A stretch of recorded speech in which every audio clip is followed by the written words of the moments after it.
Hello students, मेरे को पूरी उम्मीद है आपने मेरी पुरानी वीडियोस को देखा होगा जिसमें मैंने डिफरेंशिएशन को एक्सप्लेन किया है। डिफरेंशिएशन के जितने भी टाइप्स हैं उनको एक्सप्लेन किया है और एक लास्ट वीडियो भी मैंने बनाई थी जिसमें मैंने PYQs RD शर्मा के कुछ क्वेश्चन जिसमें आपको दिक्कत आ सकती है उसको भी एक्सप्लेन किया है। आज हम इस वीडियो में अपने एक न्यू टॉपिक की तरफ जाते हैं जो है तो डिफरेंशिएशन का ही पार्ट, यानी सबसे पहले यही होता है, लेकिन मैंने थोड़ा लेट कराया, पहले डिफरेंशिएशन ही कराया क्योंकि मुझे पर्सनली ये लिमिट वाले क्वेश्चन ऑलरेडी बोरिंग लगते हैं। अब आप लोगों का मुझे नहीं पता, लेकिन मुझे बोरिंग लगते हैं, तो इसलिए मैंने सोचा कि मैं इसको थोड़ा बाद में कराऊंगी, लेकिन कराना तो है ही। इस वजह से आज हम कंटिन्यूटी और डिफरेंशिएबिलिटी के क्वेश्चंस को डिस्कस करने वाले हैं। आज हम कंटिन्यूटी डिस्कस करेंगे, अगले लेक्चर में डिफरेंशिएबिलिटी डिस्कस करेंगे। तो सबसे पहले हम देखेंगे कि कोई भी फंक्शन कंटिन्यूअस कब होता है। कोई भी फंक्शन कंटिन्यूअस तब होता है जब किसी भी पॉइंट पे, कोई भी फंक्शन कंटिन्यूअस तब होता है जब उस पॉइंट पे उस फंक्शन की value limit extends to a fx हो जाएगी। अभी थोड़ा विस्तार लिख के भी बताएंगे तब पता चलेगा। तो कहा जाएगा कि वो फंक्शन उस पॉइंट पे कंटिन्यूअस है। अच्छा, अब कोई फंक्शन किसी इंटरवल पे कंटिन्यूअस है तो इसका मतलब ये है कि उस इंटरवल में जितने भी पॉइंट्स आ रहे हैं वो हर एक पॉइंट पे कंटिन्यूअस है, तभी उस इंटरवल पे कंटिन्यूअस हो सकता है। अच्छा, अभी जो x टेंड्स टू a है ये दो लिमिट से बना है, जैसे LHL और RHL, यानी लेफ्ट हैंड लिमिट और राइट हैंड लिमिट। जिसमें जो लेफ्ट हैंड लिमिट होती है उसमें हमें सबसे पहले ये x tends to a negative fx equals to limit x tends to a positive fx। ये तो LHL है और ये RHL है, a negative a positive, LHL RLHL। ये दोनों जब सेम है और सेम भी और इक्वल भी हैं FA के, यानी ये तीनों कंडीशन तीनों आपस में इक्वल हैं, तो ही हम कहेंगे कि वो फंक्शन A पॉइंट पे कंटिन्यूअस है। ठीक है, हो सकता है ये दोनों इक्वल हो, इसके इक्वल ना हो, मीन्स डिसकंटिन्यूअस, यानी वो कंटिन्यूअस नहीं होगा। अच्छा, दूसरी चीज, कोई भी फंक्शन डिसकंटिन्यूअस है तो इसका मतलब ये है कि या तो ये इक्वल नहीं है, जो मैं पहले बता चुकी हूं। दूसरी चीज, limit x tends to a fx exist ही नहीं करती, यानी a की वैल्यू रखने पर वहां इन्फिनिटी आ रहा है जो कि इज नॉट डिफाइंड है, तो भी वो डिसकंटिन्यूअस होगा। अगर a रखने पे जो fx है वो भी नॉट डिफाइंड आ रहा है, यानी वो एग्जिस्ट नहीं कर रहा, तो भी डिसकंटिन्यूअस। यानी अगर कोई फंक्शन डिसकंटिन्यूअस तो उसकी भी अलग अलग हो सकता है, उस वैल्यू पे वो फंक्शन एग्जिस्ट ना करता हो या उस वैल्यू पे वो लिमिट एग्जिस्ट ना करती हो, और ये भी हो सकता है वो दोनों एग्जिस्ट करते हो बट इक्वल ना हो। ठीक है। अच्छा, एक लास्ट पार्ट, उसके बाद हम फिर क्वेश्चंस के थ्रू आपको एक्सप्लेन करेंगे कि कंटिन्यूटी हम सॉल्व कैसे करते हैं। अगर दो फंक्शन है f और g, वो कंटिन्यूअस है अपने आप में किसी एक पर्टिकुलर पॉइंट पे, अगर एक पे है यानी वो कंटिन्यूअस फंक्शन ही हो गया ऑफ कोर्स, तो उनका सम भी कंटिन्यूअस होगा, उनका सब्ट्रैक्शन भी कंटिन्यूअस होगा, उनका मल्टीप्लिकेशन भी कंटिन्यूअस होगा, इवन उनका डिवाइड भी कंटिन्यूअस होगा, लेकिन जो नीचे आएगा वो जीरो के इक्वल नहीं होना चाहिए, मतलब वो नॉट डिफाइंड नहीं बनना चाहिए। यानी अगर मैंने fx gx तो फंक्शन माने है तो fx अपॉन gx जो है वो भी कंटिन्यूअस होगा, लेकिन gx not equals to zero, वो तो आप खुद ही समझते हैं नहीं होना चाहिए जीरो के इक्वल। अच्छा, अब ये जो x tends to a negative है, x tends to a positive है, उसको हम कैसे सॉल्व करते हैं। ठीक है, मतलब इसको हम रखेंगे कैसे। तो जब ये होता है ना, अगर हम a नेगेटिव लें तो इसका मतलब ये है कि आपको h टेंड्स टू जीरो और f a minus h equals to limit h tends to zero f a plus h, यानी आपको ये पुट करना है उस फंक्शन में जहां पे h को टेंड्स टू जीरो मानना है, और उसके बाद उन दोनों को सॉल्व करके f एक इक्वल दिखाना है, तब वो फंक्शन कंटिन्यूअस माना जाएगा। अच्छा, मैं एक एग्जाम्पल के साथ आपको एक्सप्लेन करती हूँ। सिंपल से एग्जाम्पल है, कोई बहुत सच बात नहीं है। जैसे एक क्वेश्चन दिया हुआ है कि एफ एक्स हमको इस तरह डिफाइंड है कि 2x प्लस 1 होगा अगर x लेस देन 2 है, अगर x इक्वल्स टू 2 है तो वो 5 होगा, x ग्रेटर देन 2 है तो 3x माइनस 1 होगा। ये है क्वेश्चन, ठीक है। और हमको ये बताना है क्या ये फंक्शन x इक्वल्स टू 2 पे कंटिन्यूस है या नहीं। मैं पहले ही बोल देती हूँ कंटिन्यूस है, तो इस क्वेश्चन को मैं ऐसे बोल सकती हूँ कि हमको प्रूफ करना है कि ये फंक्शन x इक्वल्स टू 2 पे कंटिन्यूस है, ठीक है। अच्छा, तो हम कैसे प्रूफ करेंगे? सबसे पहले तो हम ये देखेंगे कि 2 डालने पर इस फंक्शन की वैल्यू क्या है, यानी 5 है। तो इसका मतलब हमको लेफ्ट हैंड लिमिट और राइट हैंड लिमिट को 5 के इक्वल प्रूफ करना होगा, है ना। अच्छा, अब बात आई लेफ्ट हैंड लिमिट कौन सी होगी। Left hand limit of course a minus H है, h ऑफकोर्स टेंड्स टू 0 है, यानी मतलब 2 से थोड़ा कम, यानी अगर a से कम यानी 2 से थोड़ा कम, तो ये तो लेफ्ट हैंड लिमिट के लिए यूज होगा और ये राइट हैंड लिमिट के लिए यूज होगा। 2 से थोड़ा बड़ा यानी 2 प्लस एच यानी राइट हैंड लिमिट, और ये लेफ्ट हैंड लिमिट ऊपर वाली। तो अब कैसे करते हैं वो देखो।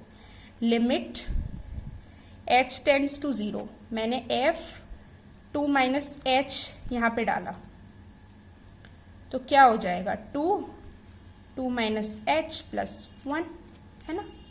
इसके बाद क्या करेंगे, लिमिट h टेंड्स टू 0,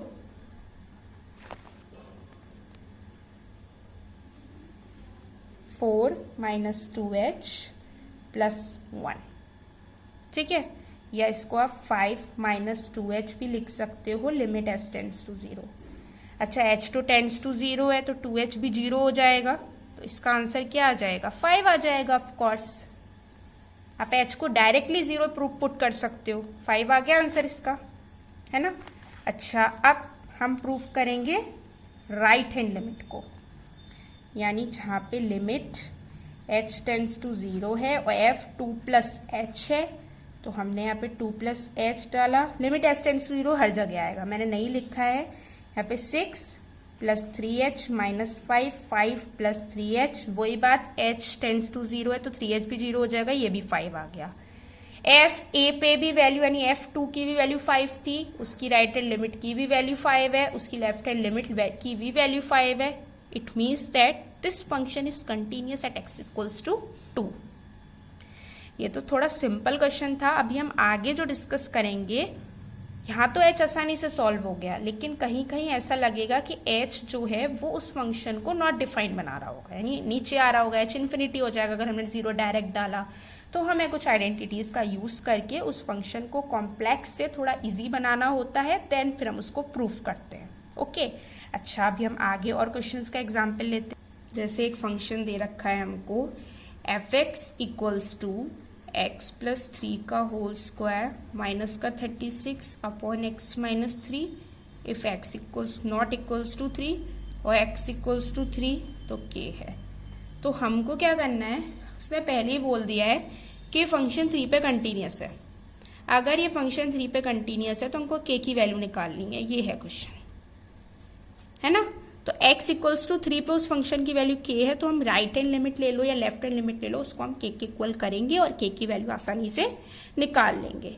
अच्छा, यहाँ पे ग्रेटर देन लेस देन नहीं दिया है, नॉट इक्वल्स टू दिया है, इसका मतलब राइट हैंड लिमिट भी उसी में लगेगी और लेफ्ट हैंड लिमिट भी उसी में लगेगी, क्योंकि 3 के इक्वल नहीं है, या तो 3 से छोटा है या तो 3 से बड़ा है। तो मैंने फिर यहाँ पे limit h tends to 0 f 3 minus h को सॉल्व करने की कोशिश करें।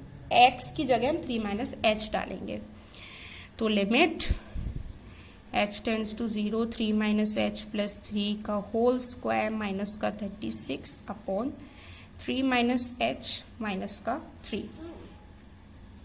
यहाँ से 3 से 3 कट जाएगा। लिमिट h टेंड्स टू 0, यहाँ पे 6 माइनस h होगा, 36 plus h square, 6 minus h हुआ है, माइनस का 12h माइनस का 36 अपॉन माइनस का h, 36 से 36 cancel out. Limit h tends to 0 12h minus का h स्क्वायर अपॉन h। अब यहाँ देख सकते हो आप, h को डायरेक्ट 0 नहीं डाल सकते, नीचे इन्फिनिटी हो जाएगा, तो पहले h को काटेंगे, दिख भी रहा है कट जाएगा वो, तो 12 माइनस h। अब h टेंड्स टू 0 हो सकता है, तो अगर h टेंड्स टू 0 है तो मैंने h अगर 0 डाल दिया तो इस फंक्शन की वैल्यू क्या आ जाएगी 12 आ जाएगी। और यही के इक्वल हो जाएगा, तो के की वैल्यू क्या आ गई, 12 आ गई। दूसरी लिमिट सॉल्व करने की जरूरत ही नहीं है, ऐसे ही हो गया।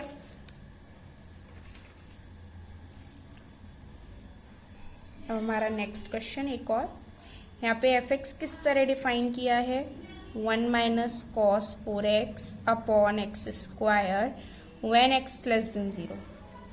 ठीक है, जब x इक्वल्स टू 0 है तो हमको दिया है a, और जब x ग्रेटर देन 0 है तब दिया है √x upon √16 plus √x minus का 4, ये दिया हुआ है।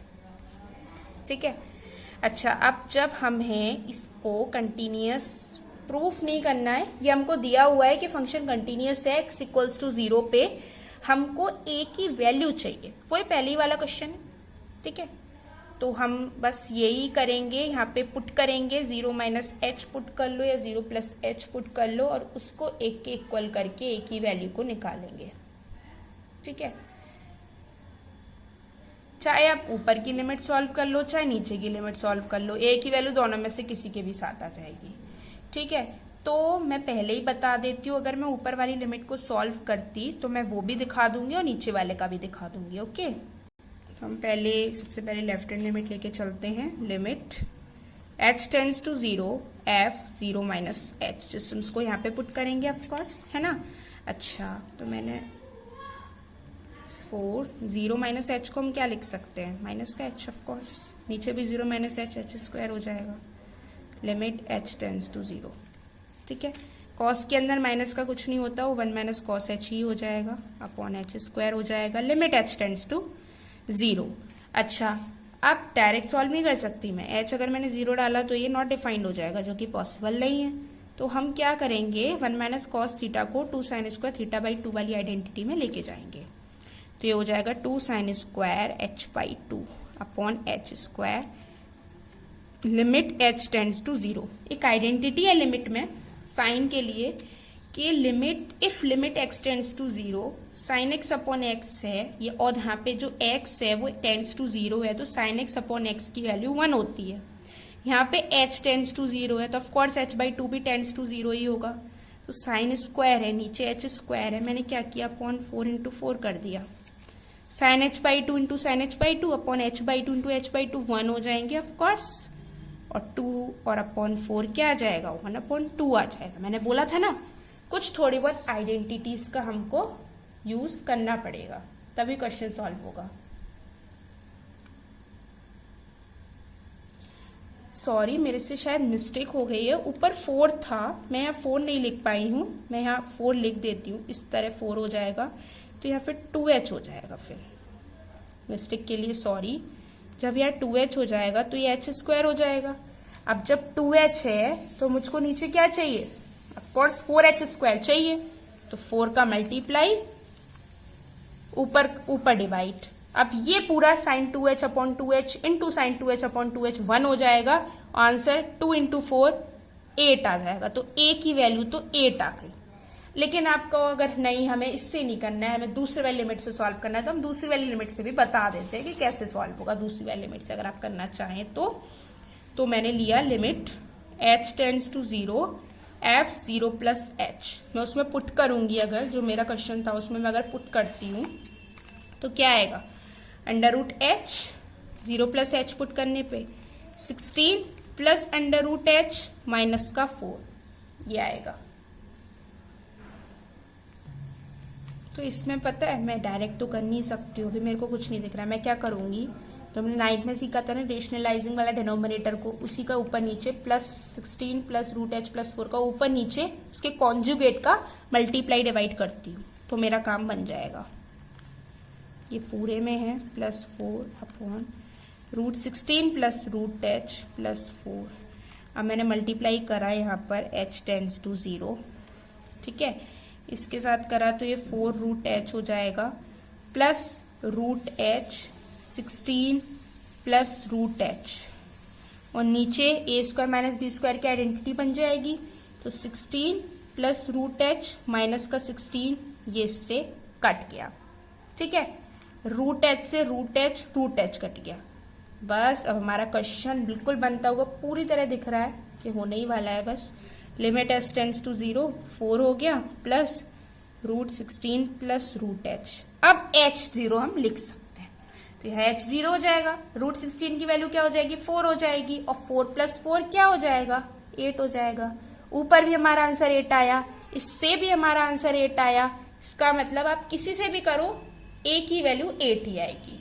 अगर आप सोचो उधर से आपको आसान लगे उधर से करो, लेकिन आपने देख लिया करना हमें दोनों में थोड़ा स्ट्रगल पड़ा अपने h को आसान बनाने के लिए, क्योंकि h डिनोमिनेटर में नहीं रहना चाहिए, या तो कट जाना चाहिए। उसके लिए काफी सारे मेथड है, कुछ आइडेंटिटीज है, sin x अपॉन x वाली, एक वो वाली आइडेंटिटी का क्वेश्चन भी हम कराएंगे कि power x minus 1 upon x भी 1 होता है इफ x टेंड्स टू 0, है ना। और यहाँ पे हमने एक कॉन्जुगेट का भी, अगर आपको लग रहा है कि कोई इरेशनल फॉर्म में प्रेजेंट है डिनोमिनेटर में और काम भी नहीं बन रहा हमारा डायरेक्ट s इक्वल्स टू 0 डाल के, आंख बंद करके आप वहां पे कंजुगेट का ही मल्टीप्लाई डिवाइड करेंगे, अपने आप आंसर आ जाएगा। लास्ट क्वेश्चन के साथ हम अपनी क्लास को फिनिश करेंगे। थोड़ा अलग है क्वेश्चन, f(x) दिया हुआ है हमको mod x + 3। कुछ मॉड के क्वेश्चन जिसकी कुछ ट्रिक्स होती हैं उनको मैं अगले लेक्चर में एक्सप्लेन करूंगी, और जरूरत पड़ी तो हो सकता है मैं एक और लेक्चर बनाऊं जिसमें सिर्फ इसी तरीके के क्वेश्चन हो, क्योंकि इसमें दिक्कत आती है काफी और करने। ये तो सिंपली हो जाएगा जो बाकी के होते हैं, इसमें हमें पॉइंट खुद ही ढूंढने पड़ते हैं, वो यहाँ तो ऑलरेडी डिफाइंड है पॉइंट्स, ठीक है। अच्छा, हमको ये बताना है कि ये फंक्शन किस किस पॉइंट पे डिसकंटिन्यूअस है, ये बताना है। तो हमें यहाँ तो 2 ही पॉइंट दिख रहे हैं, या तो -3 या 3, दोनों पे करके देख लेते हैं, है ना। जहां पे हो जाएगा वही काम ठीक है, नहीं हुआ तो वो पॉइंट ऑफ डिसकंटिन्यूटी हो जाएगा। तो मैं सबसे पहले -3 पे देखती हूँ कि है कि नहीं है। तो एट x इक्वल्स टू मैंने -3 देखा, ठीक है। सबसे पहले एफ ए निकाले, अगर -3 खुद डाला जाए उस इक्वल्स टू में, ये वाला आएगा -3 मैंने डाला, मोड में 3 हो जाएगा, तो 3 + 3 क्या हो जाएगा 6 हो जाएगी वैल्यू। तो मैंने यहाँ पे लिख दिया अलग। अब अगर लेफ्ट हैंड लिमिट और राइट हैंड लिमिट इक्वल आती है, वो भी 6 के, तो -3 पे वो कंटिन्यूअस है, अदरवाइज डिसकंटिन्यूअस है। तो मैंने लिमिट h टेंड्स टू 0 डाली, -3 - h डाली, लेस देन वाला मैं ऑफकोर्स इसी में ही डालूंगी। तो limit h tends to 0 -3 - h + 3, ठीक है। अच्छा, अब मैं अगर यहाँ पे -3 - h है, तो limit h tends to 0, minus बाहर अगर मॉड से आएगा तो ऑफकोर्स वो 3 + h + 3 की फॉर्म में ही आएगा। जहां पे h जो है वो अप्रोक्सीमेटली 0 है, तो आप 0 डाल दो, आंसर क्या आ गया 6 आ गया, मतलब अभी तो थोड़ा है। अब बड़ी वाली में डाल के देखते हैं हो रहा है कि नहीं हो रहा है। अब limit h tends to 0 f -3 + h यहाँ पे डाला मैंने, तो क्या होगा -2, वो लिमिट h टेंड्स टू 0 आप लिख सकते हैं। ये 3 + h यहाँ से आया, लेकिन यहाँ पे h टेंड्स टू 0, तो h इक्वल्स टू 0 डालूंगी, आंसर -6 आएगा। ये ध्यान रखना, हर जगह लिमिट h टेंड्स टू 0 लिखना पड़ेगा, उन्हें थोड़ा शॉर्ट कर दिया है, यहाँ पे -6 आया। यानी राइट हैंड लिमिट और लेफ्ट हैंड लिमिट सेम तो नहीं हुई, इसका मतलब फंक्शन कंटिन्यूअस तो नहीं है शायद। यहाँ पे एक छोटी सी मिस्टेक हो गई, पता नहीं क्या हो रहा है, साइड में अलग ले गई। ये -3 है ना, यहाँ पे -3 + h टेंड्स टू 0, तो प्लस का ही 6 आएगा, है ना। तो थोड़ा मिस्टेक हो गया, ये -3 पे कंटिन्यूअस है, क्योंकि तीनों के आंसर 6 आ रहे हैं, ठीक है।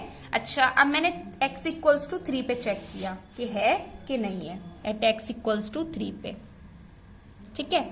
तो उसके लिए सबसे पहले तो मैं ये देखूंगी कि x इक्वल्स टू 3 पे इस फंक्शन की वैल्यू क्या है। तो x इक्वल्स टू 3 पे 6x + 2 है, x3 डालूंगी तो क्या आएगा, ऑफकोर्स 20 आएगा।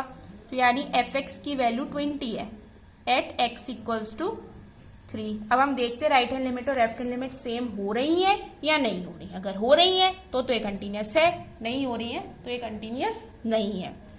तो मैंने लेफ्ट हैंड लिमिट पहले कंसीडर करी सॉल्व करने के लिए, f 3 - h को लिया मैंने, तो यहाँ पे 3 - h मैं इस वाले में ही डालूंगी, ऑफ कोर्स इस वाले में ही, जो -2x दिया हुआ है उसमें डालती हूँ मैं। -2 मैंने डाला, limit h tends to 0, 3 - h डाला मैंने। h टेंड्स टू 0 आप कर देते हो तो इसका आंसर क्या आएगा, माइनस का 6 आएगा। पहले ही दिख गया -6 20 के इक्वल नहीं है, इसका मतलब ये फंक्शन, अब वो भले ही वो 20 आ भी जाए राइट हैंड लिमिट, लेकिन हम उससे मतलब क्या है, जब लेफ्ट हैंड लिमिट ही एफ ए के इक्वल नहीं हुई, इसका मतलब this is function is discontinuous at x equals to 3। तो इसका क्वेश्चन का जो आंसर है कि इसके पॉइंट्स क्या होंगे डिसकंटिन्यूटी के, तो इसका पॉइंट एक ही है, वो है 3, -3 उसका एक पॉइंट ऑफ कंटिन्यूटी है। आज कुछ हमने क्वेश्चंस डिस्कस करे, कंटिन्यूटी का मतलब समझा।